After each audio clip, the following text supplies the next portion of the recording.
የፌደራል ፖሊስ አዲስ አበባ ውስጥ ወታደር ከሚታንጋጋ ከአንድ ሴንተር መቆጣጠር ትችላለህ።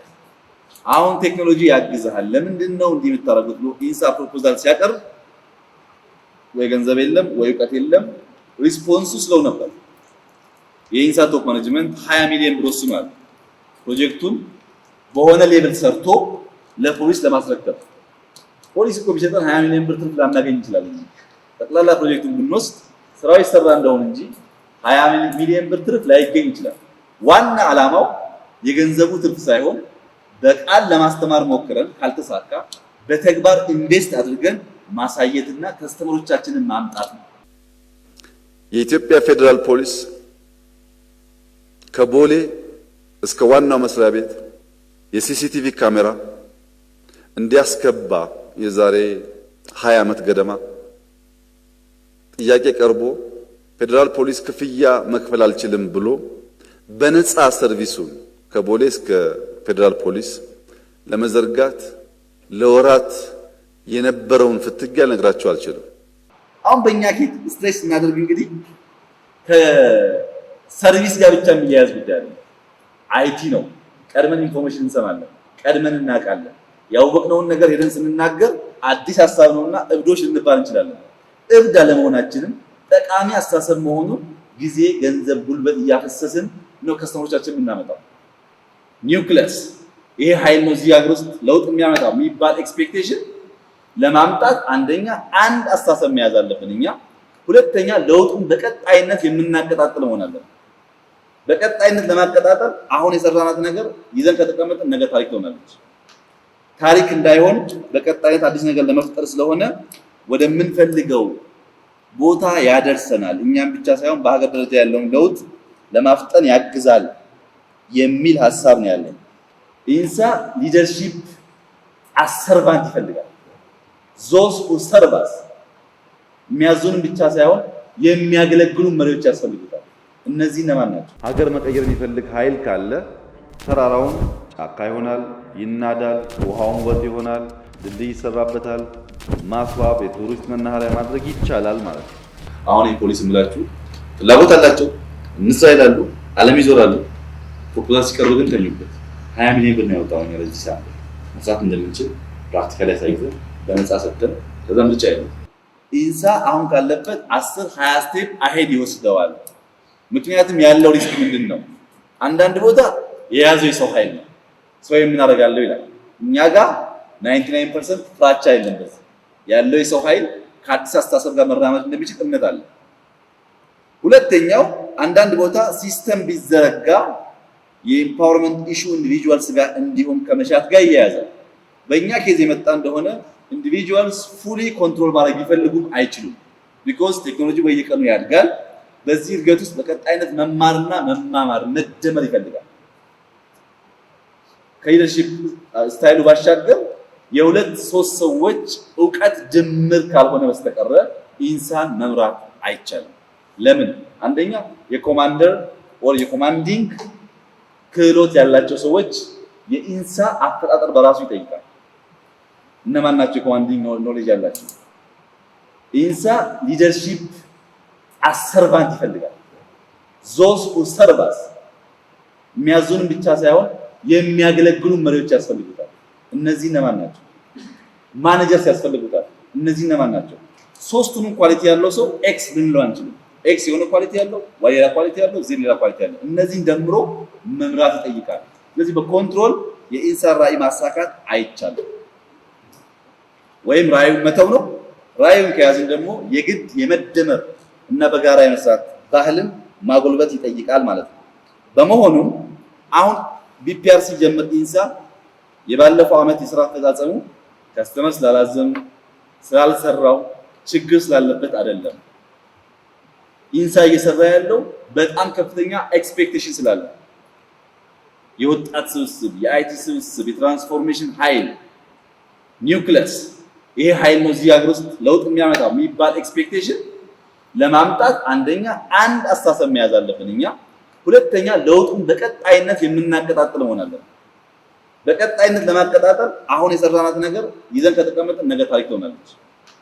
ታሪክ እንዳይሆን በቀጣይነት አዲስ ነገር ለመፍጠር ስለሆነ ወደምንፈልገው ቦታ ያደርሰናል። እኛም ብቻ ሳይሆን በሀገር ደረጃ ያለውን ለውጥ ለማፍጠን ያግዛል የሚል ሐሳብ ነው ያለኝ። ከስትሬች ኦብጀክቲቭ ጋር ተያይዞ የተነሳው ጥያቄ እንግዲህ ስትሬች ሲባል ቀድሞ ለምሳሌ የምናደርገው ትናንትም ላነሳው እየተወኩት ሐሳብ ለከስተመር በሰዓት ብቻ ሳይሆን በ3 ወር ጊዜ አንድ ፕሮጀክት ዴሊቨር እናደርግልሃለን ስንል የኢንሳ እቅድ ይሄ መሆን የለበትም የሚል አስተሳሰብ በከፍተኛ ደረጃ እዚህ ያላችሁ መሪዎች ታውቁታላችሁ። ለከስተመሮቻችን 3 ወር ካል እኛ በ1 ወር ተኩል እንጨርሳለን። የምንናገረው ማድረግ ብቻ ሳይሆን ከምንናገረው ባሻገር ማድረግ የምንችል መሆን አለበት። ይሄንን ባለፉት ዓመታት ኤክሰርሳይዝ አድርገናል። በአብዛኛው የተሳካ ይመስለው ግን ፊክስድ በሆነ ሪፈረንስ ነው። በዚህ ዓመት ውስጥ ይሄን ጨርስልሃለሁ ብለን በ9 ወር ጨርሰናል። በሪፖርታችንም ከእቅድ በፊት ጨርሰናል ብለን በኩራት ወይም በጥሩ ነገር አይተነዋል። ግን ፊክስድ ነው። ለምን 6 አናደርገው? ዓመትም ብንላቸው ለምን 5 ወር አናደርገው? ለምን እዛ እንቆማለን የሚል አስተሳሰብ መያዝ ያስፈልጋል። ሁለተኛው ከስተመር ከማርኬቲንግ ስትራቴጂ በማሳየት በመናገር በማስተማር ብቻ ሳይሆን ኢንሳ የሚያምነው ገንዘብ በማፍሰስ ጭምር። ለምሳሌ የፌደራል ፖሊስ አዲስ አበባ ውስጥ ወታደር ከሚል ታንጋጋ ከአንድ ሴንተር መቆጣጠር ትችላለህ፣ አሁን ቴክኖሎጂ ያግዛል፣ ለምንድን ነው እንዲህ የምታደርጉት ብሎ ኢንሳ ፕሮፖዛል ሲያቀርብ ወይ ገንዘብ የለም ወይ እውቀት የለም። ሪስፖንሱ ስለው ነበር። የኢንሳ ቶፕ ማኔጅመንት 20 ሚሊዮን ብር ወስኗል ፕሮጀክቱን በሆነ ሌቭል ሰርቶ ለፖሊስ ለማስረከብ። ፖሊስ እኮ ቢሰጠን 20 ሚሊዮን ብር ትርፍ ላናገኝ እንችላለን። ጠቅላላ ፕሮጀክቱን ብንወስድ ስራው ይሰራ እንደሆነ እንጂ 20 ሚሊዮን ብር ትርፍ ላይገኝ ይችላል። ዋና ዓላማው የገንዘቡ ትርፍ ሳይሆን በቃል ለማስተማር ሞክረን ካልተሳካ በተግባር ኢንቨስት አድርገን ማሳየትና ከስተመሮቻችንን ማምጣት ነው። አሁን በእኛ ኬት ስትሬስ እናደርግ እንግዲህ ከሰርቪስ ጋር ብቻ የሚያያዝ ጉዳይ ነው። አይቲ ነው። ቀድመን ኢንፎርሜሽን እንሰማለን፣ ቀድመን እናውቃለን። ያወቅነውን ነገር ሄደን ስንናገር አዲስ ሐሳብ ነውና እብዶች ልንባል እንችላለን። እብድ አለመሆናችንን ጠቃሚ አስተሳሰብ መሆኑን ጊዜ፣ ገንዘብ፣ ጉልበት እያፈሰስን ነው ከስተመሮቻችን የምናመጣው።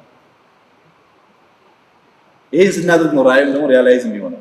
በመሆኑ ቢፒአር 100% የኢትዮጵያን ችግርና የኢንሳን ችግር ፈቶ ቢፒአር እንደጨረስን ሁሉ ነገር አበቃ ማለት አይደለም። ቢፒአር በራሱ እየተሻሻለ እያደገ ራዕያችን በራሱ እየተሻሻለ እያደገ በቀጣይነት የምናድግበትን መንገድ መፍጠር የኛ ድርሻ ነው።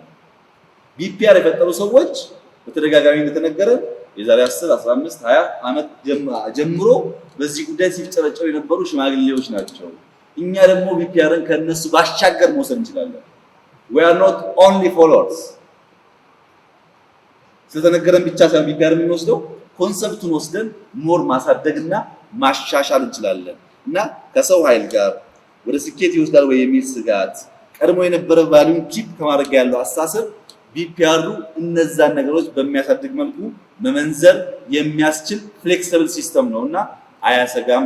ባለፉት 10 20 ዓመታት በመንግስት ስራ ውስጥ የነበራችሁ ሰዎች በተለይም ቴክኖሎጂ ጋር የሚያያዝ ስራ የምትሰሩ ሰዎች የዛሬውን ቀን እንዴት እንደምታዩት መገመት ያስቸግራል። እኔ ግን ብዙ ነገር አስታወሰኝ። በዘመን ውስጥ ተወዳድረን የሚገባንን ነገር ለማግኘት ቴክኖሎጂ በጣም ወሳኝ ነገር ነው። ይህ መንግስት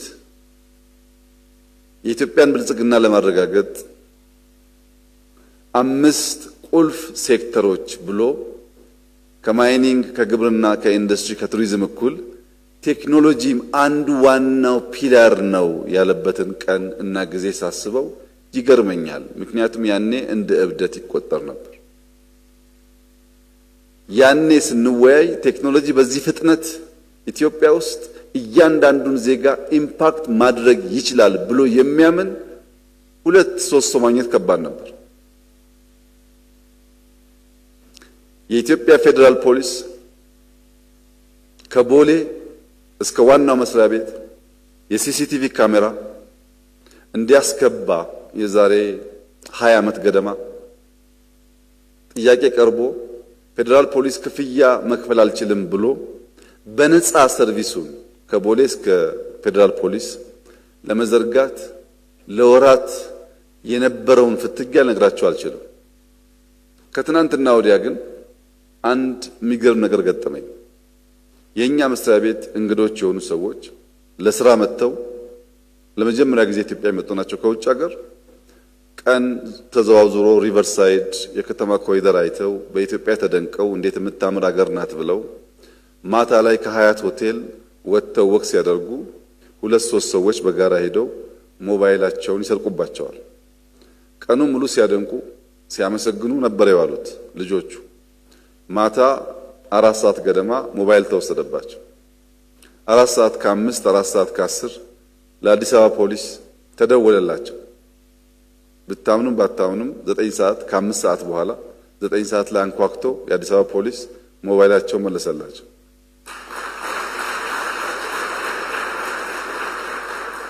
ኢትዮጵያን በመንገድ ንጽህናዋ በኮሪደሯ በተከለችው ዛፍ ነበር ስናደንቅ የዋልነው። ይሄንን ተአምር ግን አልጠበቅንም። እንኳን በነፃ አንኳኩቶ በራችን የሚያመጣ ፖሊስ ገንዘብ ተደራድረን ከፍለን እንኳን መልሰን ስልካችን እናገኛለን ብለን አልገመትንም ብለው ደስተኝነታቸውን ሲገልጹልኝ የኔ እንግዶች ናቸው። እንኳንም ያኔ ሲሲቲቪ ያጨቃጨቀን፣ እንኳንም ያኔ ለምነን ተለቅተን ሰራ ነው። ለሌሎች አይደለም ለኔ መልሶ ከፈለኝ ነገርየው ማለት ነው። እያየው ሀገር መቀየር የሚፈልግ ኃይል ካለ ተራራውን ጫካ ይሆናል፣ ይናዳል፣ ውሃውን ወጥ ይሆናል፣ ድልድይ ይሰራበታል፣ ማስዋብ የቱሪስት መናኸሪያ ማድረግ ይቻላል ማለት ነው። ኢንቨስት ማድረግ ያለብንም ሰው ላይ ነው። ማክበር ያለብንም ሰው ነው። ሰው ደግሞ ራሱን ማወቅ አለበት።